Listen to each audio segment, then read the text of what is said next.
Vous écoutez le témoignage de Sophie, voici la deuxième partie. Pour la première partie, c'est l'épisode juste avant. C'est quoi les pièces du puzzle qui manquent encore ?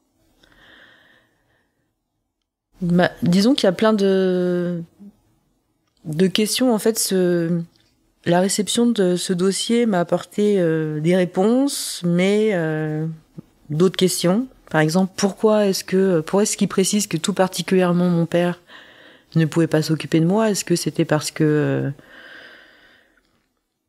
il le voulait mais il pouvait pas parce qu'il était pauvre ? Ou est-ce que il avait pas le droit de s'occuper de moi ?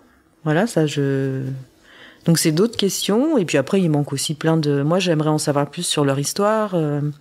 Moi, j'ai vu quand j'avais 20 ans une kinésiologue qui m'avait expliqué que j'étais issue d'une lignée de femmes pour lesquelles être femme, c'était un handicap. Et voilà, ça permet un petit peu ce dossier de me dire peut-être qu'effectivement la kinésiologue, elle avait raison. Peut-être que pour ma mère biologique,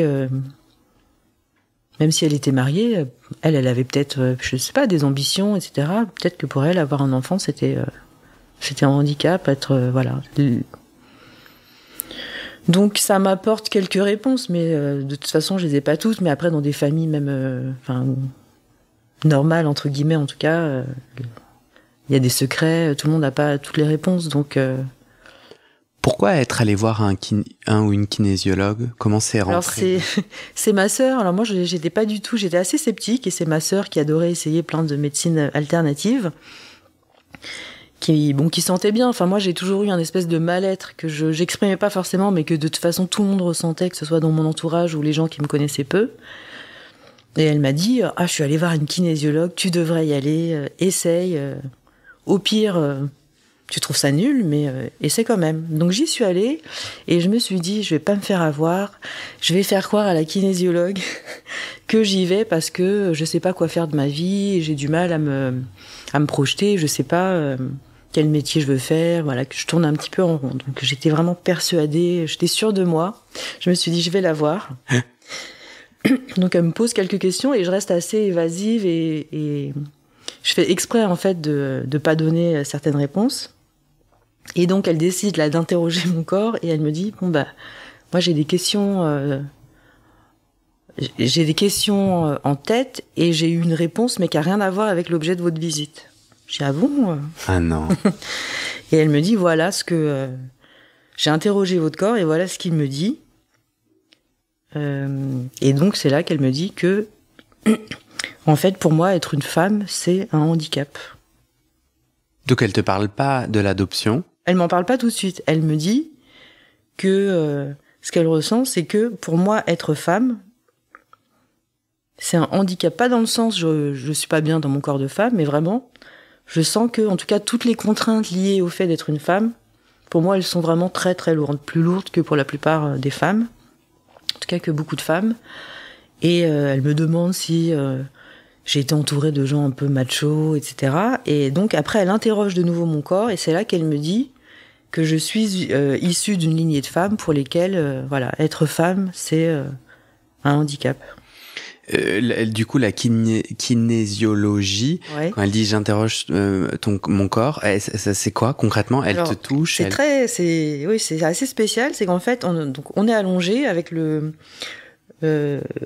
coude qui repose, et puis la main en fait et le poignet qui reste lâche. Et en fait, elle donne des petites pressions comme ça avec sa main sur ma main, mais vraiment. En posant plein de questions dans sa tête, et en fait, à certaines questions, ou certaines affirmations plutôt, en fait, le corps réagit. En fait, affirmation et question que tu n'entends pas, toi. Je n'entends pas, donc c'est vraiment dans sa tête. Donc moi, je la regarde, je me dis, mais qu'est-ce que c'est que ce truc ? Et je la vois, elle pousse comme ça mon poignet, et puis elle me dit, ah. Donc elle pose, et c'est là qu'elle m'explique ce qu'elle a ressenti. Et qu'est-ce que ça a fait pour toi ? Tu l'as pris pour vérité ? Pour réalité ? Ouais, je me suis dit, ça explique plein de choses. Elle m'a dit aussi que voilà, parce que ça va loin quand même. Elle m'a dit donc effectivement que ma grand-mère et ma mère avaient la même problématique. Et elle me disait que même ma mère biologique avait essayé d'avorter. Pour elle, c'était vraiment très très lourd le fait d'être enceinte.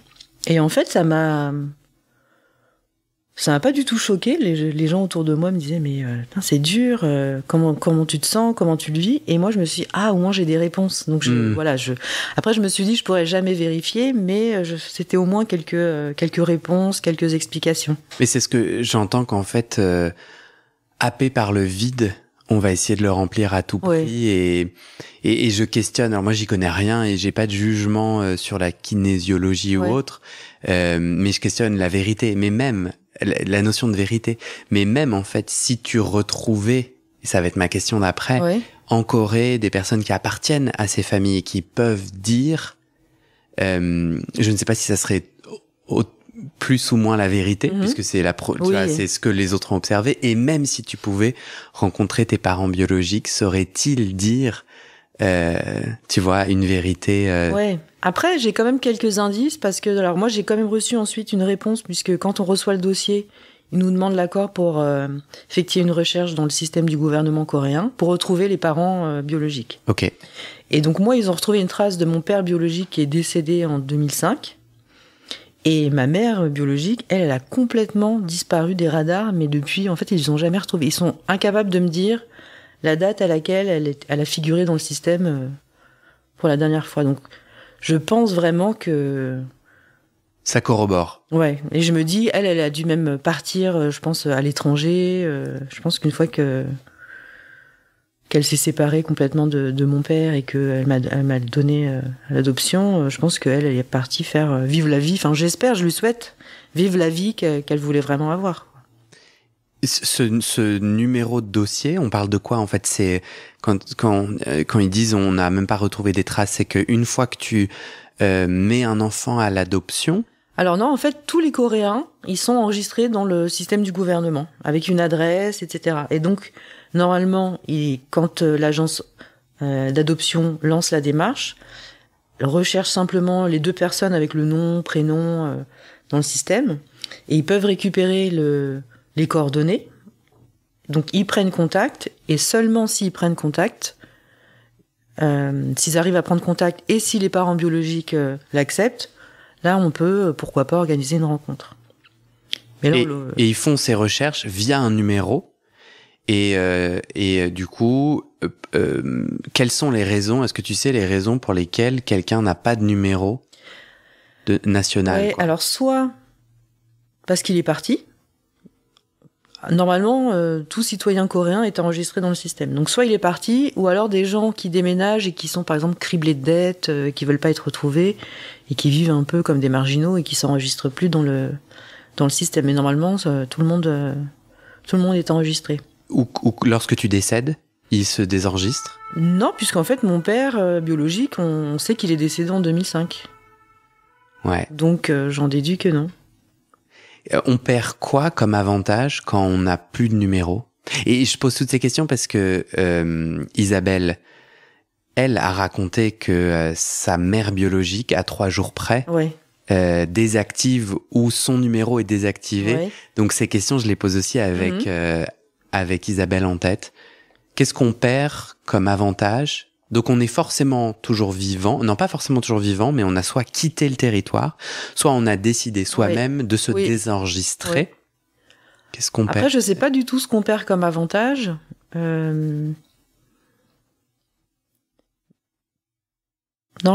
franchement, ça, je le sais pas du tout. Est-ce que toi, tu as envie d'aller à la rencontre de cette famille biologique plus élargie? Est-ce que tu as envie... Ton anniversaire, tu vas le passer dans ta ville de naissance. Ouais. Est-ce que tu as des infos avec le numéro de ton père, même s'il est décédé? Non, en fait, les parents biologiques doivent donner l'autorisation de donner d'autres informations. Dans la mesure où mon père est mort et que ma mère a disparu, ils peuvent donner aucune information. Même leur prénom, ils peuvent pas le donner.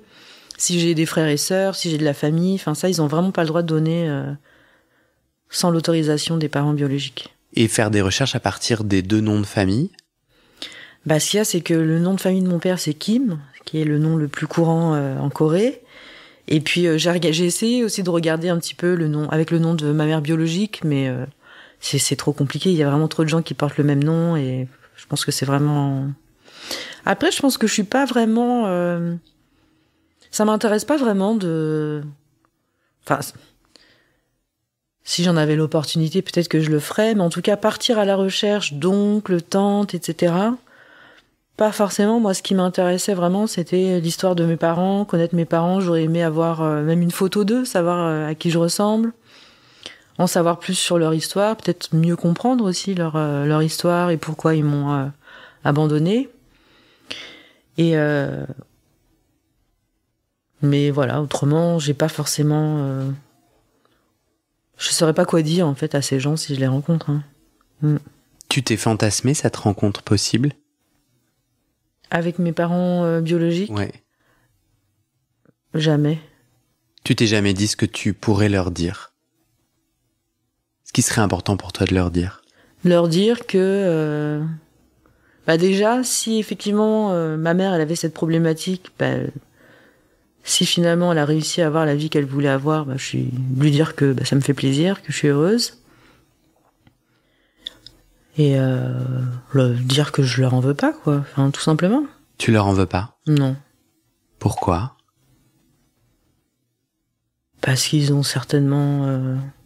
ils ont leurs raisons. Enfin, je connais pas toute l'histoire, mais... Non, je sais pas, je leur en veux pas. Je me dis qu'ils ont des raisons. Je sais ce que c'est maintenant que je suis adulte. Moi, par exemple, j'ai jamais voulu avoir d'enfant. C'est peut-être lié, hein, mais...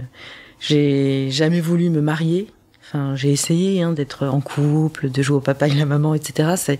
C'est pas pour moi. Et du coup, je sais, j'arrive à imaginer en fait.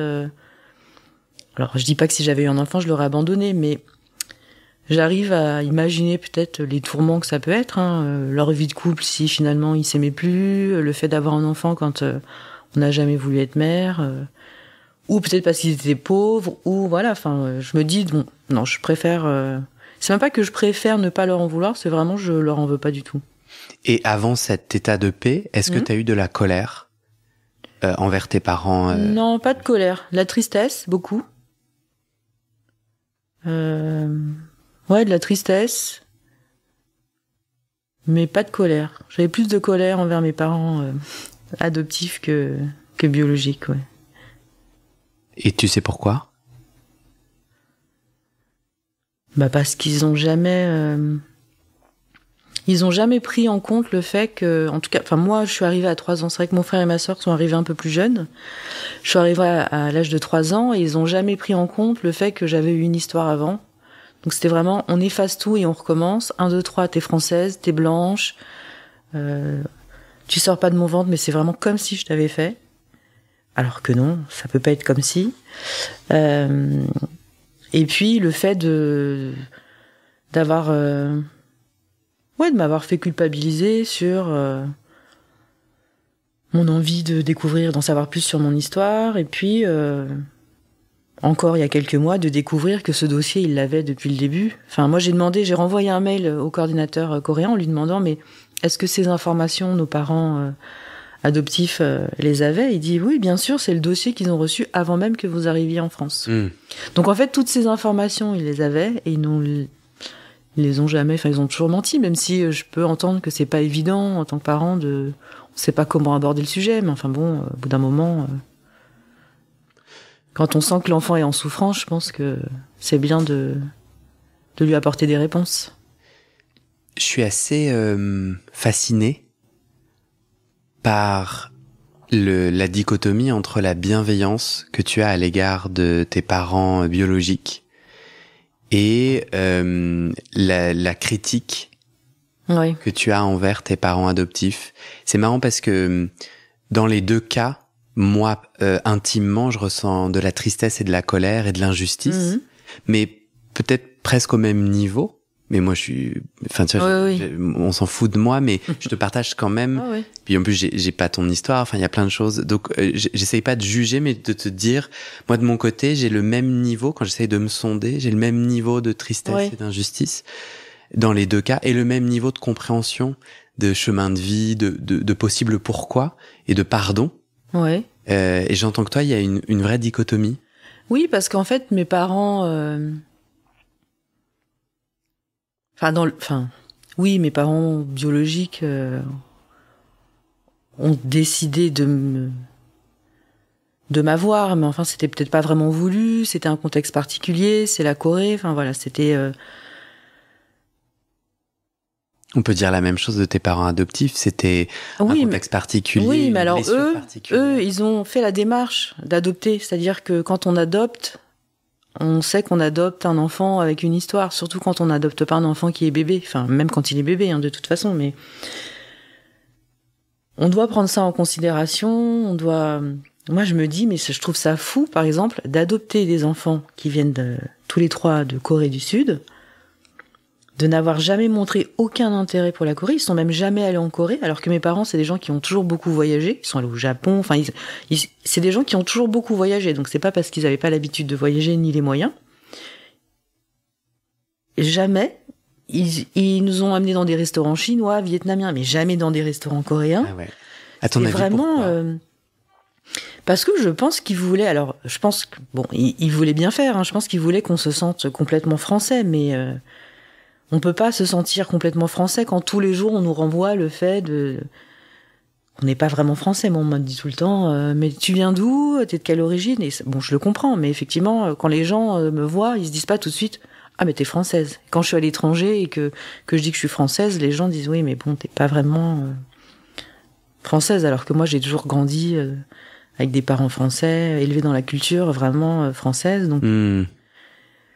Donc c'est pour ça, et puis c'est le fait même si je peux comprendre que c'est compliqué, on sait pas forcément, surtout pour ma mère qui elle pouvait pas avoir d'enfant, elle devait avoir cette crainte que je reparte dans mon pays, que je recherche ma mère biologique et que je la quitte à tout jamais. Enfin, ça je peux l'entendre, hein.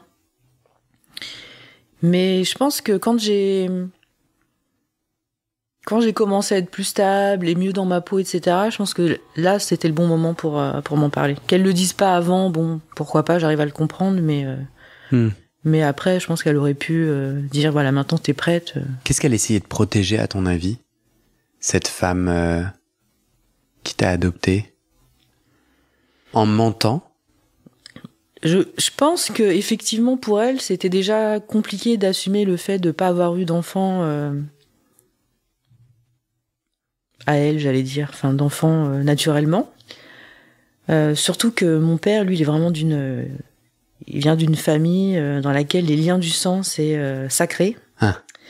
Je pense que ma mère, elle voulait pas forcément avoir, enfin elle ressentait pas autant ce besoin d'avoir des enfants, mais c'était vraiment la condition de mon père. Bon, il lui a dit, si tu peux pas avoir d'enfants à ce moment-là, est-ce que t'es d'accord pour adopter? Donc je pense que déjà elle avait quand même ce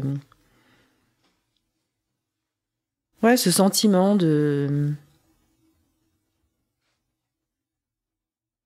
Pas une honte, mais voilà, elle se disait, déjà, moi, je suis pas la mère, je les ai pas portés dans mon ventre. Et en plus, s'ils vont rechercher leur mère biologique, là, c'était vraiment... C'est pour ça que c'était, enfin, surtout elle qui le prenait vraiment mal. Mon père disait rien parce que je pense qu'il voulait pas contrarier ma mère, mais... Donc elle tentait de prendre soin de votre lien, de son statut de mère. Ouais, de notre lien, je dirais pas ça, mais oui, de son statut de mère, ouais, tout à fait. En fait, je m'entends te pousser dans une direction et te laisser peut-être un petit moins libre, et c'est peut-être une erreur, mais j'ai bien entendu ton histoire de paix avec tes parents biologiques, tu vois, d'une destin d'une femme et de cette mère biologique à qui tu souhaites le meilleur, ouais. Dans son destin de femme libre, ou libérée de poids avec DS, ouais. et des carcans normatifs d'être une femme peut-être même sud-coréenne. Corée du Sud.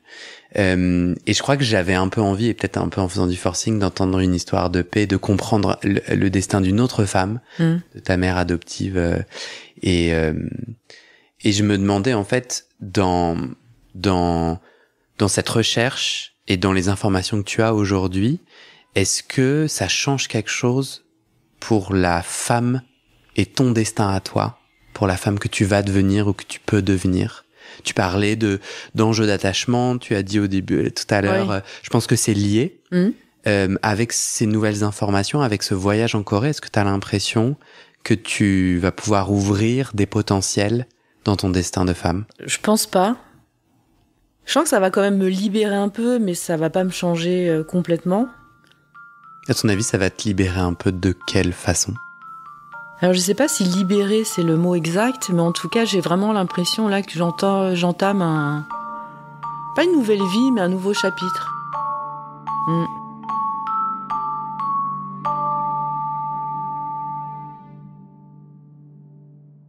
Pour écouter la suite du témoignage de Sophie, allez à l'épisode suivant.